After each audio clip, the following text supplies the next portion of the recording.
This is an ooh-wee production. Welcome to the Real Talk Podcast, where the goal is to better our understanding through conversation. Communicating our feelings, our thoughts, or our opinions could be some of the easiest, or it could be some of the hardest things to do. But by communicating, we begin to form new perspectives. So throughout the various topics and opinions we discuss on our podcast, we hope that we can add value, understanding, and maybe a few laughs to your day. We appreciate you guys listening and enjoy the show. What's been on your mind, your thoughts, anything, current events that's been lingering, or anything that you just want to speak on? So the thing that's been with me a lot lately is it's been death. I've been grieving. Lost my grandmother last Wednesday. I had the funeral yesterday. It was tough, man. It was very tough. Yeah. So yeah, you definitely right about fresh. I'm still stewing in that sauce, so to speak. I honestly, since I've lost my grandmother, man, I've been feeling lost, man. Been feeling lost. Things haven't been the same. Things will never be the same. And we being honest. I realized how much of a presence she was, how much of a force she was, how much of a chain link she was. I look at my family on my mother's side, and I've in my mind, like yesterday in particular, I've taken it like broken it down into quadrants, and it's like, if you look at this whole, like if you look at the layout of my mother's family, it's one big puzzle. It's like the whole midsection is missing now. And it's like, now you start looking at how that one gigantic piece in the middle connected everything together. Right. And it's like, you can't help but to wonder, like, where do we go from here? Like, if we being honest, I hate this thought. I hate this reality, but it remains reality for somebody, but some might not come around no more. That's the reality of it, though. Yeah. And it's the weight of the situation, Right.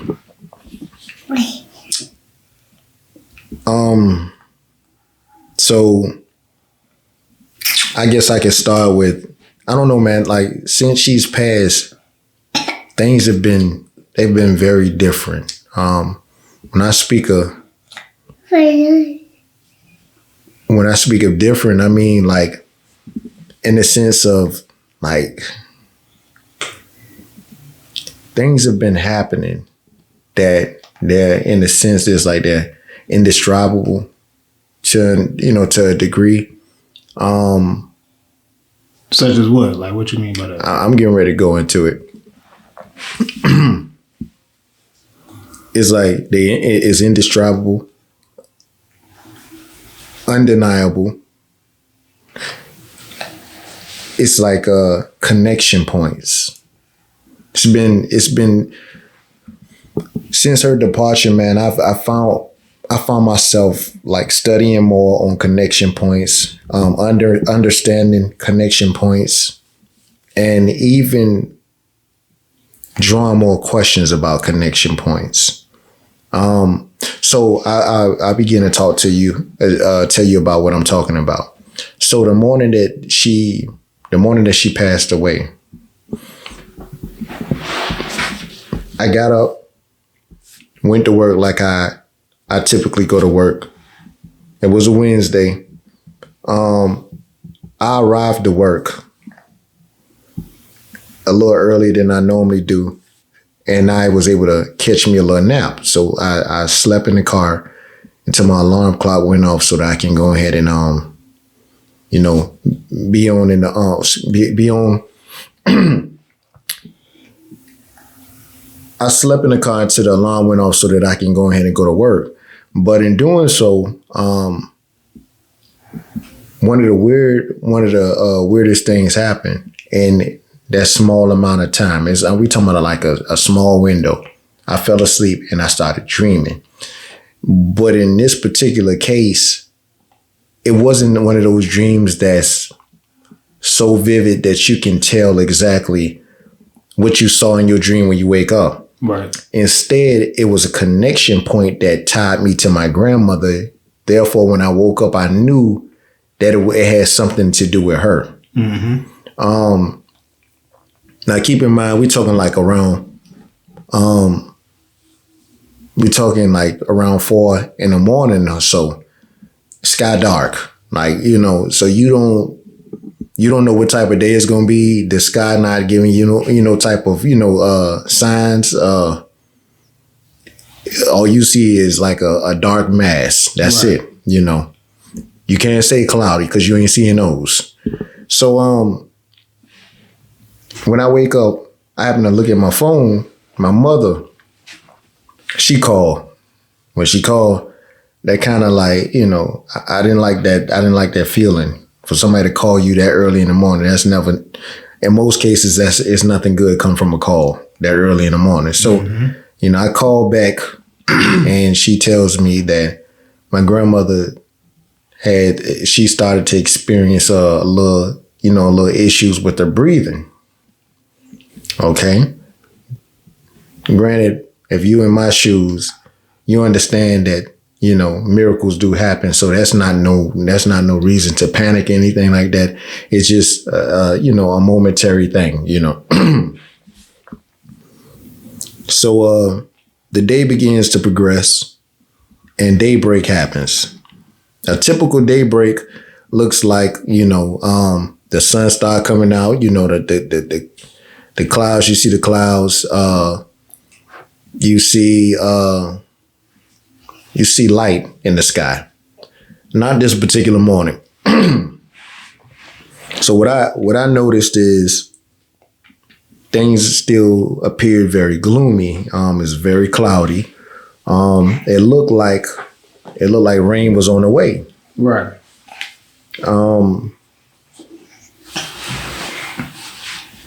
Then the next thing that I noticed that, right now I'm calling out different things that's vivid to me, and on a so-called normal morning, things like this doesn't happen. My coworkers and I, we were riding around and a song came on the radio. The song was by Al Green, Everything's Gonna Be All Right. Now keep in mind a connection point. This song was the song that every morning I will play for my baby girl when she was in my wife's stomach. I will play it every day, and it's just like the stomach will start doing like this. So It's like she kicking to the beat. So the connection point there is my daughter, my baby girl, that's my grandmother's, like, that's her world. That was her first great grand, like, that's her world. First, that's like the next generation's first girl. Mm-hmm. So I hear it on the radio and I get to thinking, I'm like, Right. It immediately bring up memories or something like that. Yeah. Looking at the clouds still, the sky, the song plays, and then not long after that, it starts to rain.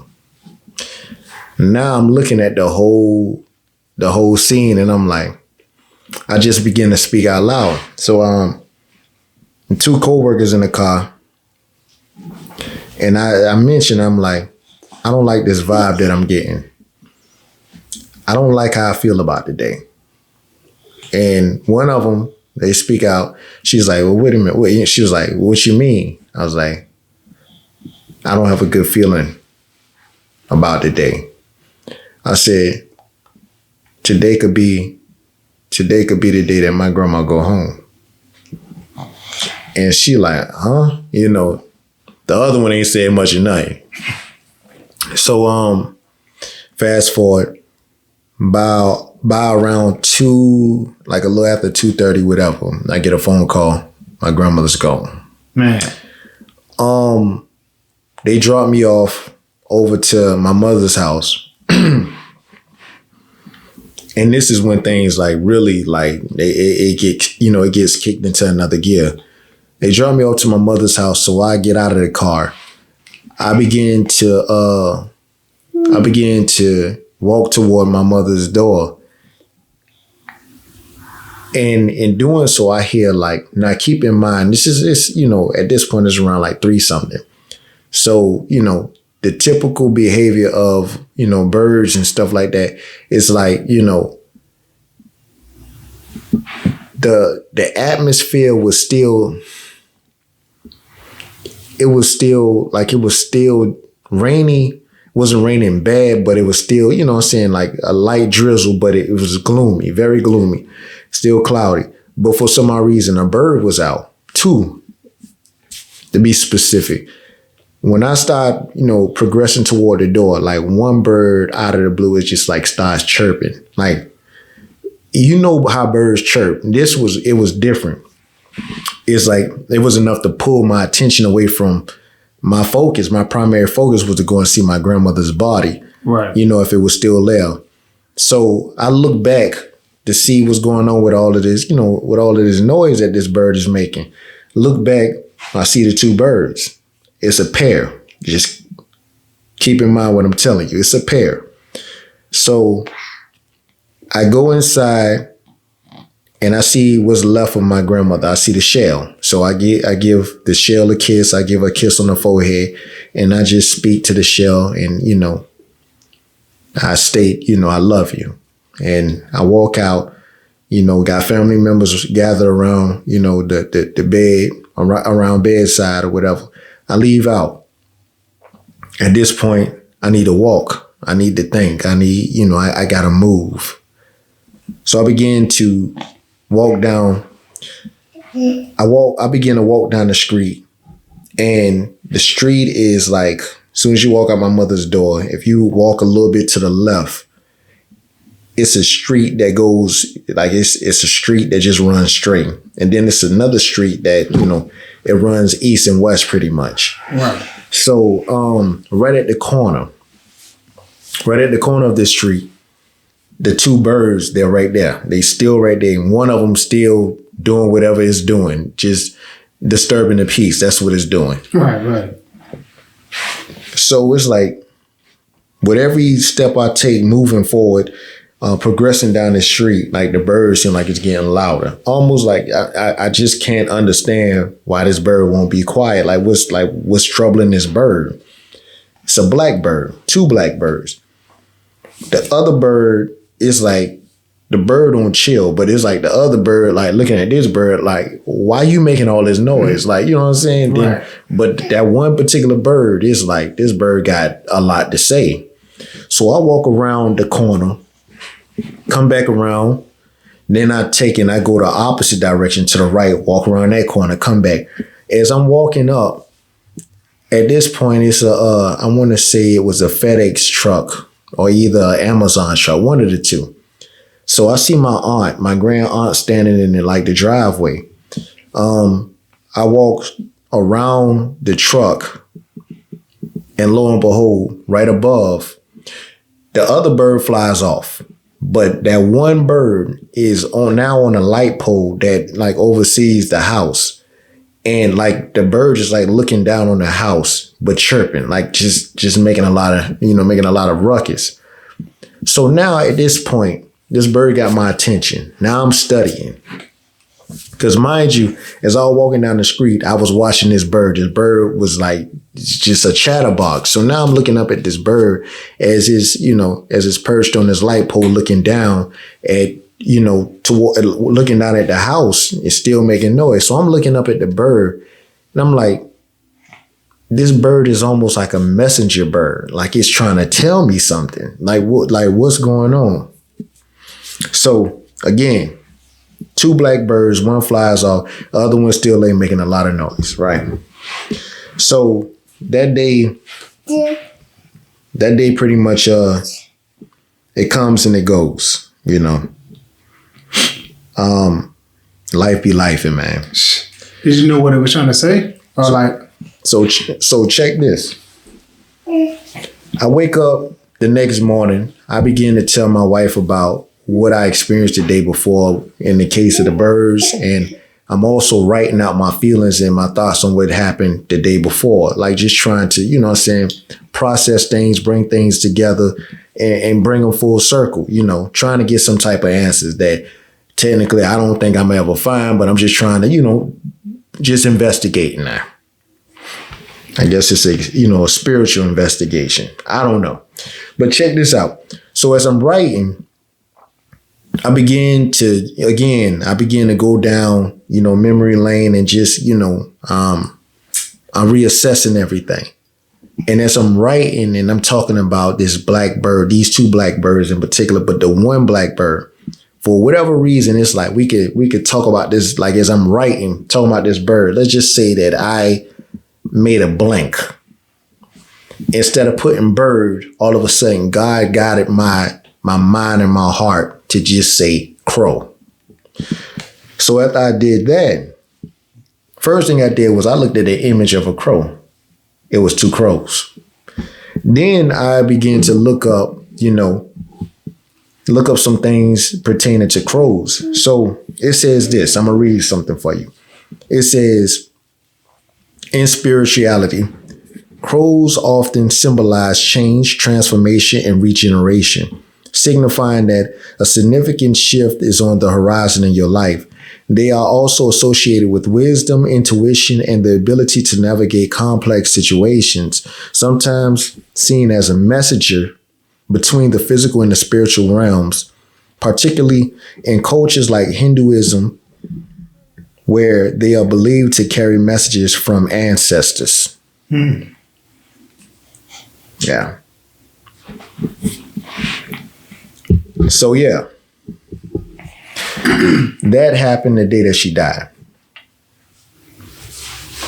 Yesterday, the day that the funeral transpired, I went inside, everybody getting dressed. I get dressed. I walk outside.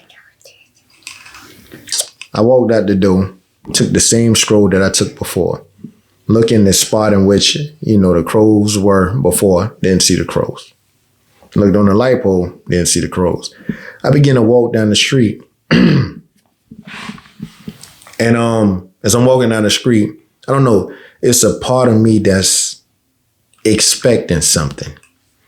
My pastor always talked about having a level of expectation. Mm-hmm. You have a level of expectation that will ultimately, what it'll do is it'll activate your level of faith, and things will begin to happen. So as I'm walking down the street, carrying with me a level of expectation, I'm walking, I'm vigilant, I'm walking and I'm vigilant. I look over to my right, I don't see anything. Keep walking. Now all of a sudden, I hear, on a day in which life is happening, you hear all of these birds chirping and everything else. It's like for a moment, it's like I'm stuck in silence because the thing that I'm really trying to take a hold of, I'm not hearing it. So it's like everything around me now is complete silence. And then all of a sudden, it's like it happens. It's like my antennas, you know what I'm saying, they go up. And focus, you know, I guess focus leads me to a certain sound that sounds very distinctive to me. That sounds very similar to what I heard that prior Wednesday. This bird going crazy again. So I look to my right. This time the bird is on somebody else's house. Down the same script that I had walked that particular Wednesday, but it's on somebody's house. I see the other bird too. Just like what happened before. The other bird flies away, leaves that bird on that house. This time I'm like, all right, cool. I'm going to just let life happen this time. So I continue to walk, turn back around. By the time I come back, walking down the street, I look back toward that same house. The bird is no longer on that house now. Now it's in the tree, but it's still going off. And I can see the other bird in another tree. But it's like, at this point, something kind of happens where normally, like preparing for my grandfather's funeral, I had a level of nerves. For some odd reason, I didn't have that many nerves this time. Somehow, some way, it was comforting. Now I know what you have. You have questions for me. What do you think that it could have meant? What's your thoughts? Right? So when I first saw it in real time, I had this idea. It was this quick idea that went into my mind that I began to think. I said, you know what? This bird is a couple. And when I looked at pretty much the personalities of the bird, they remind me of my grandfather and my grandmother. One of them, chill. Just like, man, like making all this noise for, you know what I'm saying? Man. Then after a while, man, you know what? I'm gonna let you have all this. I'm off. You know what I'm saying? He then flew away. And in real life, my grandfather, he passed first. So he had that and flew away. Passed first, flew away. But the other birds stayed around for a lot longer. Real chatterbox, like it was trying to tell me something. Almost like still had more lessons to tell me, or the more lessons to teach me. And eventually, you know, once it knew that I was paying attention to it, all right, like you see me now, now you understand. Then after a while, it's like my lessons are done. Like I have nothing more to give to you today. And then it's like, it was over, you know? So initially I didn't want to speak at my grandmother's funeral. I didn't, because I felt like it was just still too fresh and new. Well, I felt like it was too fresh. I felt like I hadn't healed properly from my grandfather's funeral when I did actually get up and speak at his funeral. I feel like it didn't really help me the way that I felt it should have helped me. It didn't provide me with the closure that I needed. But this particular time, the one thing that moved me and drove me to actually go up there and to do something with the fact that my daughter said she wanted to speak at the funeral. So I couldn't let my daughter just go up there understanding what, you know, the task was and what the, you know, understanding just what that atmosphere was like. Right. So I went up there with her, and it's like I pondered, man. I sat up there and I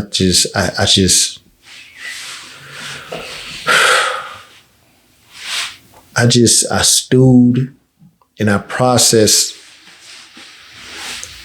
over what could I possibly talk about in front of this mass of family, friends, and loved ones. What could I talk about? I began to just write different things together, man. But it's like, man, all I found myself doing was writing a whole lot of fragments. It was not connecting. It was saying something, but it wasn't connecting. So in essence, I felt like I was missing the mark. Now I spoke to one of my close brothers, and crazy part about it, that brother's name is Horace, and my grandfather's name is Horace. No, that's crazy. But that brother had some words of wisdom for me, and he said, brother, he said, you follow your heart. Whatever it is, you just stay true to you, follow your heart, and let the words proceed from your heart. Pretty much stating that the words that proceeded from your heart would be the start. And so I said, all right, cool. I knew one thing.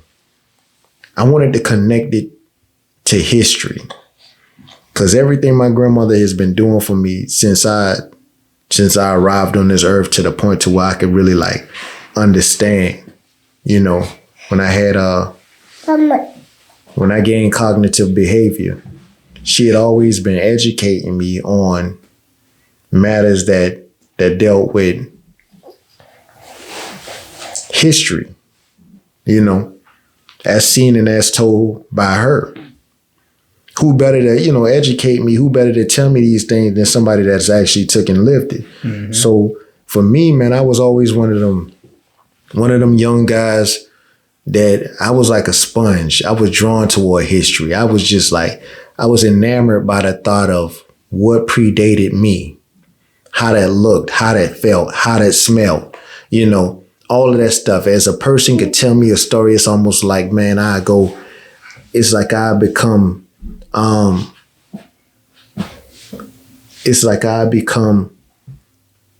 so tied into it and so fixated into it. It's like I would feel like I'm there. I can smell this stuff. I can see it. I can taste it. All of these different things. It's like you tell it to me, man, and it's like, depending on how focused I am on what it is that you're saying, I'm there with you. I got you. That's what she was for me. She was my...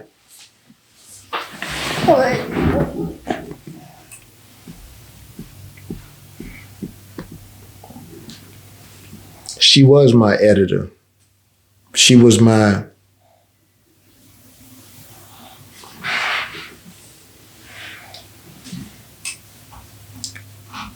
She was my truth, man.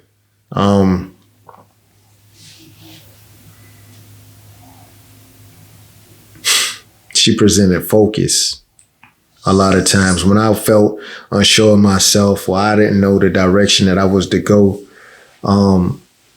I questioned a lot of things. It's like she made sure that I knew that no matter what, God was going to be with me. And if God was with me, no matter what, I was going to always be enough. That was going to be enough.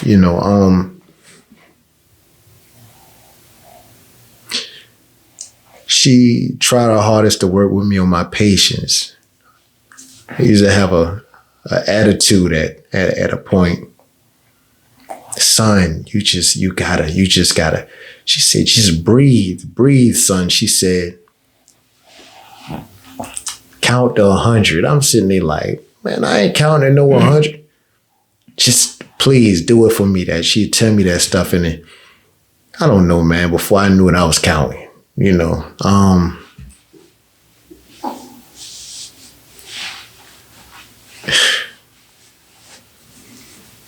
Man, she used to tell me about the times in which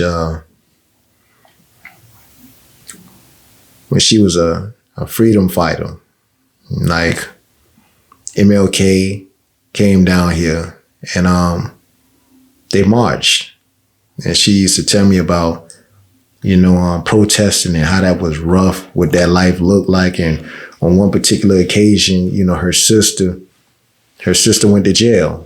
And she was talking about how like they would have them dogs out there and all that. She talked to me how she talked to me about how she hid up under the paddy wagon so that she wouldn't get caught. Talked about when her sister got locked up, how she'll go and, she'll visit her in jail and like they'll be talking and just like she painted these pictures, man, in such a way like a true artisan would, to the point to where I could see it. I was there. I was in the 60s. I was there. It's like I felt like I lived that. She would talk about her upbringings, how she came out of an area in Savannah that at the point it was called the Fort. She talked about these things, man. I felt it. I still feel it. She talked about how her little sister was killed. She was hit by a car. The car belonged to a judge here in Savannah. And she said he got off. But again, we talking about a time period in which, you know, they don't see us as worth much. They didn't see us as having no true value or worth, you know.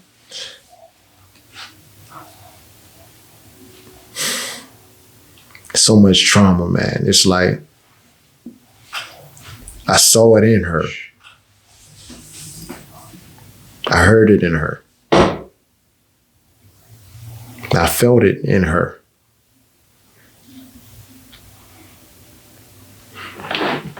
Man, so I got up within the, you know, I got up in front of the church and I began to talk, man. And a lot of my message was like I just explained to you, man. It was about history, what she taught me, what she stood for. But it was a part of that I didn't get a chance to really discuss, that I did leave yesterday having a bit of a regret about. And that being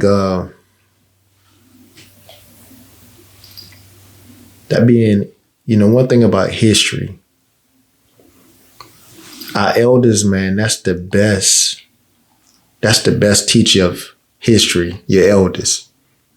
Because again, they've lived that, they've done that. They can truly tell you how the story really went, you know. Your grandmother was like, she taught you, she was your editor. But in what way though? Like, how did she contribute? You know what I mean? What aspects of her contributed to that? Again, man. Was it her, like, that her being from that time period, her wisdom, her age, like her being unfiltered? Was that it? Or was it just being completely raw and uncut? One thing about her, man, my grandmother had a way about her, man. She wasn't gonna spare your feelings.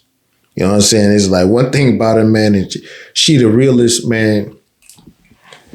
Oftentimes, man, if you in a room with her and you in a room with her and you're in a room with 5 other people, 10 other people, it didn't get no realer than her. Right. Like on like keeping it on the up and up, keeping it a stack with you. She was there. Man, look here. Like, one thing about it now, she ain't gonna let you get the big head either. You know that term, standing on business? Yeah.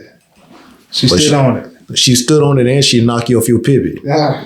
And like, man, there was a couple times where, like, for me, like, one thing about me, man, I just be chilling, man. I believe in just being comfortable, like just keeping it all the way honest with you. It's like, I'm not one of the ones that I don't have to, man, I got clothes. I do. I have clothes.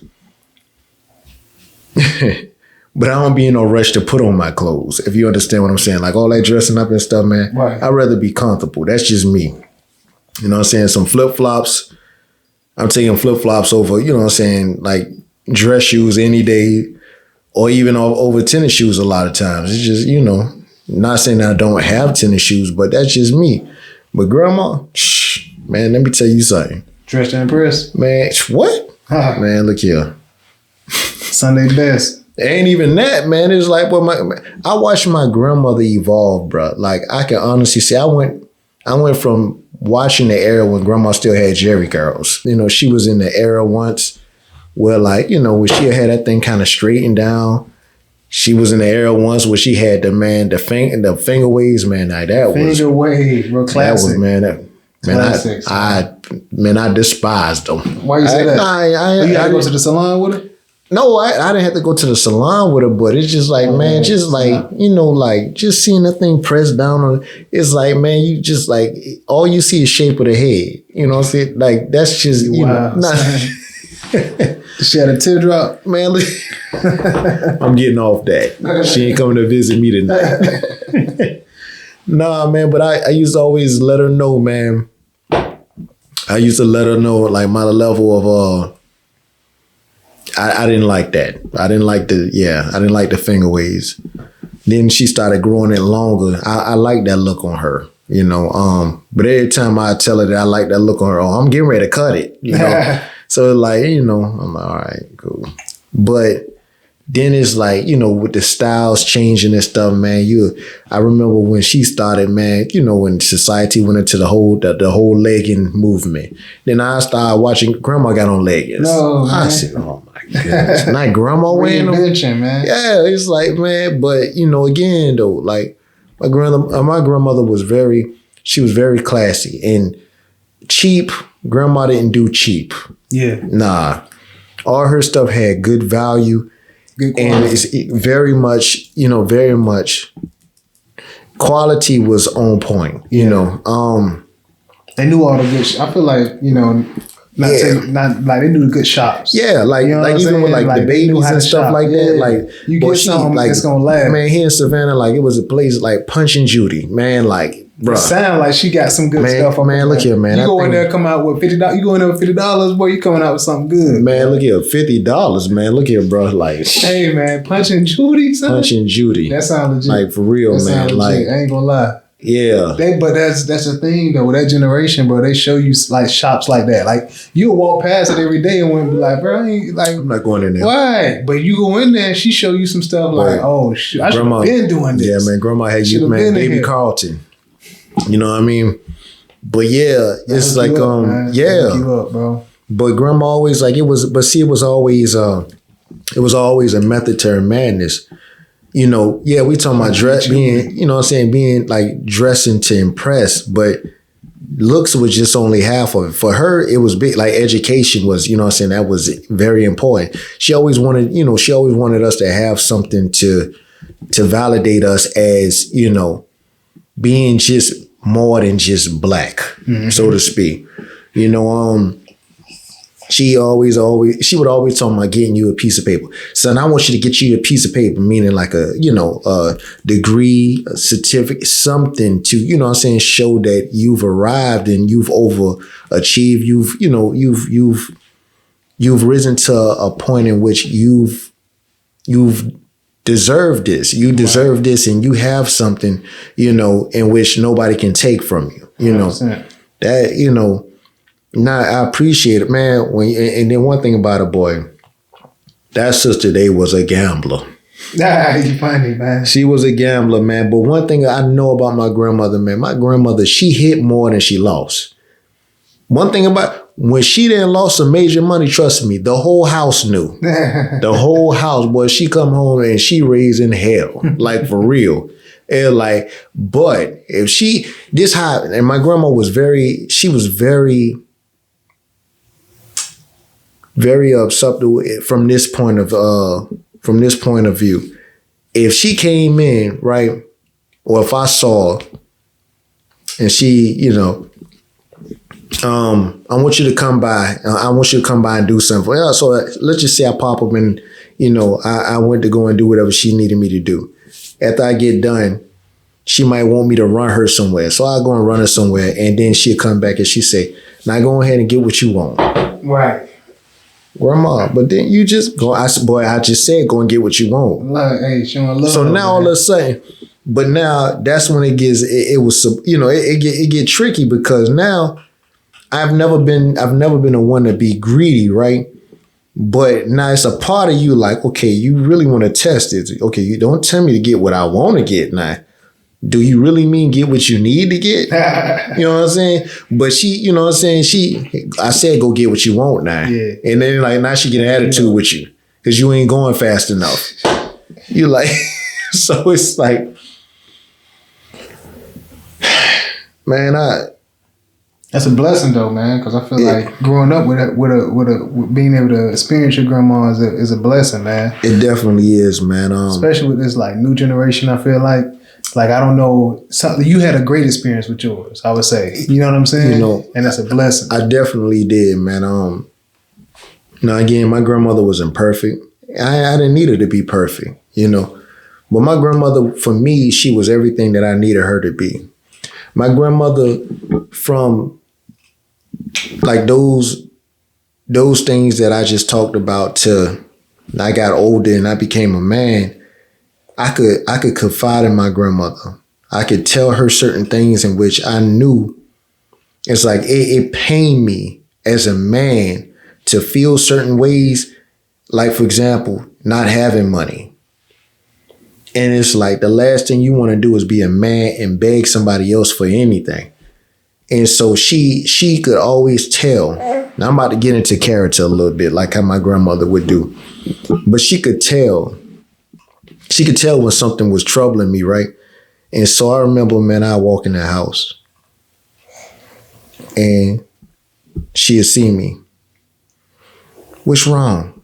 I'd be like, nothing, Grandma. I said, what's wrong? Talk to me. Tell me what's wrong.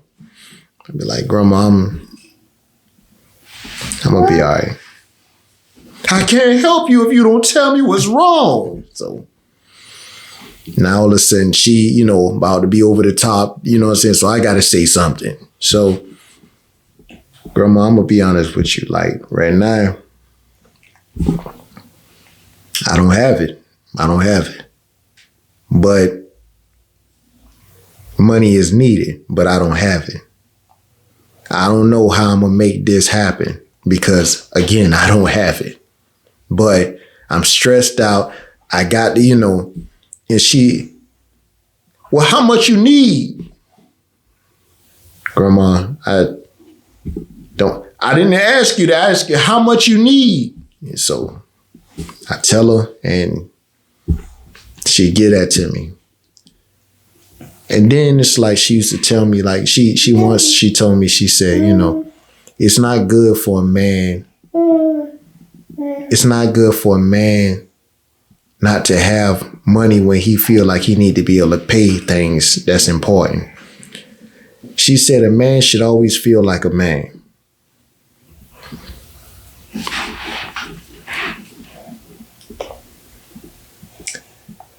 Man, when she told me that, man, and just coming up in the generation that we coming up in, is like a lot of times, man, you get like, just say you don't have it and you admit I don't have it. You'll get towed down for not having it, for even admitting that you don't have it. What you mean you don't have it? You should have it.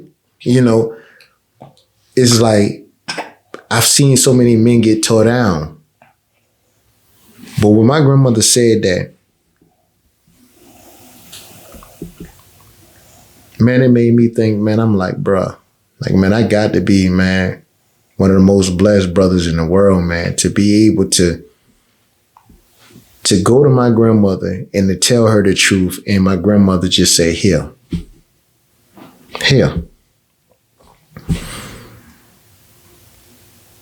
It's like,